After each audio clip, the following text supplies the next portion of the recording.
So students, here we are in the chapter triangle, and in the chapter triangle now we are moving ahead to inequalities in triangle.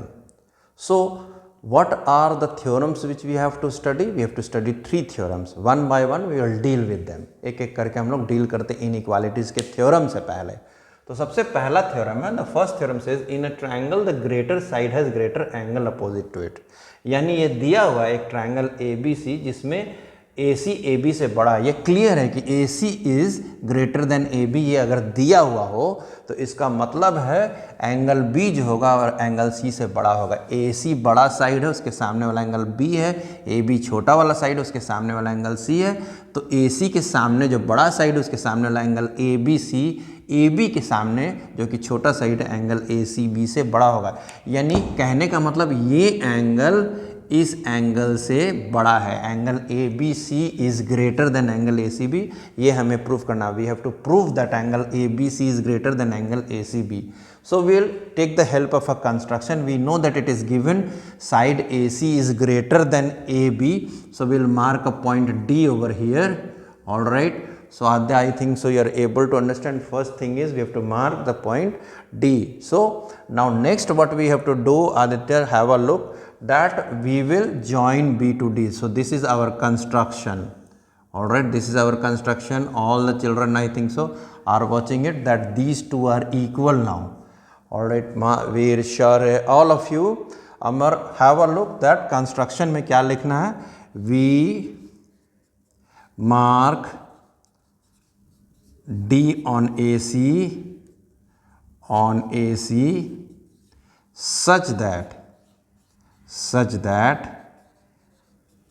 AB is equal to AD. ये मैंने mark कर दिया. अब इसका proof बहुत आसान है. चलिए प्रूफ किया जाए. ये दोनों जैसे ही इक्वल मार्क किया, मतलब ये एंगल और ये एंगल आइसोसेलेस ट्रायंगल में बेस एंगल इक्वल होता है, इक्वल हो जाएगा. सबसे मजेदार बात है, the best part is this much only we can prove is greater than C. इतना ही पार्ट ABD ही C से बड़ा, ये हम लोग प्रूफ करेंगे. तब तो पूरा ABC और बड़ा होगा. देखिए कैसे, बहुत आसान तरीका है. प्रूफ में व्हाट हैपेंस, प्रूफ सबसे पहला in triangle ABD since AB is equal to AD, therefore isosceles triangle के बेस एंगल इक्वल होते हैं. Angle ABD is equal to angle ADB. Angle ABD is equal to angle ADB. This implies that angle तो angle ABD is greater than angle ABD. Angle ABD is equal to angle ABD is equal to angle ADB. दोनों equal हो गए.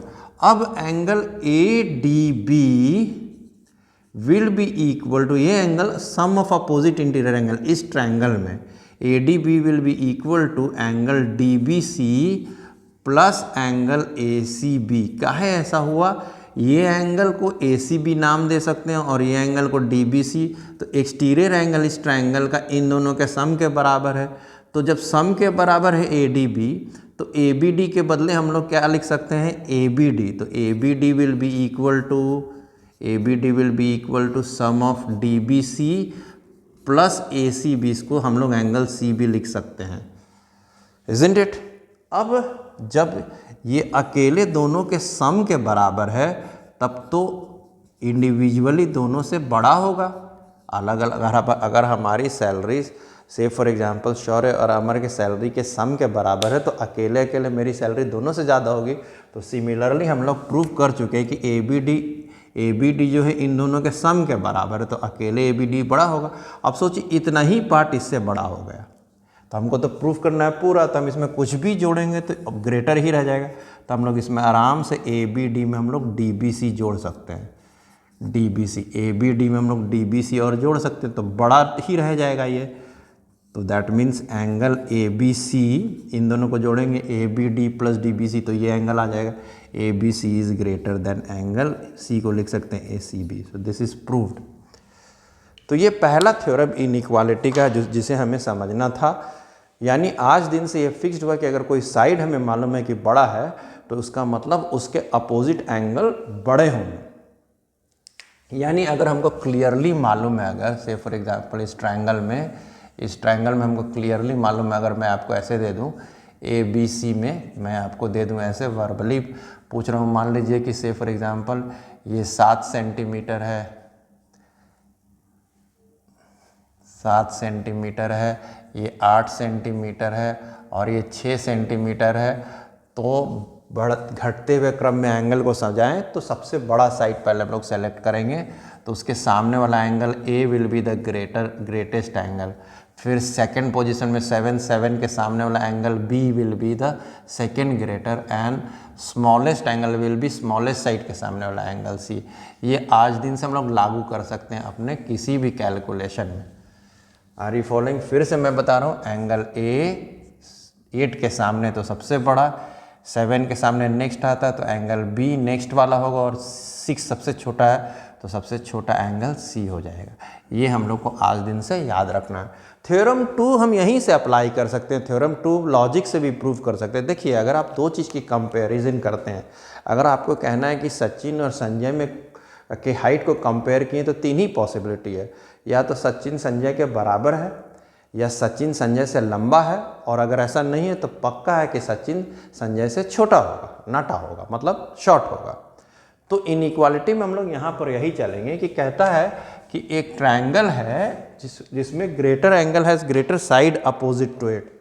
तो इसका मतलब हमें मान लीजिए दिया हुआ है, से फॉर एग्जांपल मान लीजिए हमें दिया हुआ है, से फॉर एग्जांपल कि XYZ एक ट्रायंगल है, there is a triangle XYZ in which angle Y is greater than angle Z। ये दिया हुआ है ना,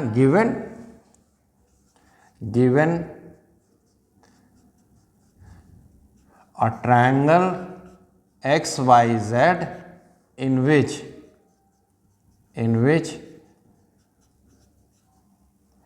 angle XYZ is greater than angle XZY, then we have to prove, तब हमको प्रूव करना पड़ेगा जो बड़ा वाला एंगल उसके सामने वाला साइड बड़ा है, to prove that XZ is greater than XY side. XZ मतलब XY से बड़ा है, ये हमको प्रूफ करना पड़ेगा। तो यहाँ लॉजिकल प्रूफ कर सकते हैं बड़ा आराम से। प्रूफ में हम मान लेंगे let XY is equal to XZ। मान लीजिए XY XZ के इक्वल है, तब तो ये दिया होना चाहिए कि एंगल Y और एंगल Z इक्वल है, एंगल XYZ और एंगल XZY इक्वल है। Then this implies that angle XYZ is equal to angle XZY, but it is not given, so it cannot be true। given दूसरा चीज़ है, equal नहीं दिया हुआ, दूसरा चीज़ दिया हुआ, क्या दिया हुआ है, XYZ बड़ा है, दैट मीन्स ये पॉसिबिलिटी कट ऑफ हो गई। So XY is not equal to XZ, यानी बराबर अब ये दोनों नहीं है। तब उल्टा कर सकते हैं कि हम लोग ये लिख सकते हैं कि चलिए अगर ये दोनों अब बराबर नहीं, यानी एक पॉसिबिलिटी खत्म हो गई, तो ये मान के चलते हैं कि चलिए XZ जो है, XZ is smaller than, let us assume XZ is smaller than XY। अगर ऐसा हुआ तो अभी तुरंत हमने थ्योरम पढ़ा है, XZ is smaller than XY, तो इसका मतलब XZ अगर स्मॉलर है XY से, तो XY के सामने वाला एंगल यानी angle XZY should be greater than angle XYZ, ये होना चाहिए। लेकिन XZY इज ग्रेटर देन होना चाहिए XYZ का। अगर हम लोग ये मान के चलें कि XZ जो है वो स्मॉलर साइड है XY से, यानी XY बड़ा है, अगर हम मान के चलें, तब इसका मतलब अगर XY बड़ा तो उसके सामने वाला एंगल बड़ा होगा, XZY बड़ा होगा। बट ये भी नहीं दिया हुआ, जो दिया होता है वो हमेशा ट्रू है, यानी ये दोनों possibility. But it is given XYZ is greater than XZY। So इसका मतलब we can not take, this implies that XZ is not less than XY। तो फाइनली हमको क्या बच गया, अगर XY XZ के बराबर नहीं है, अगर XZ XY से छोटा नहीं है, इसका मतलब क्या है, हमको अब सिर्फ एक ही बच गया, एक ही पॉसिबिलिटी है, this implies that XZ is greater then XY। तो ये लॉजिकल प्रूफ है। तो ये दोनों आपने अभी थ्योरम पढ़ा प्रूफ के रूप में। तो इसके बाद इनइक्वालिटी के सिर्फ एक थ्योरम बच जाएगी। तो हम लोग कुछ क्वेश्चंस करते हैं इनइक्वालिटी पर। Thank you.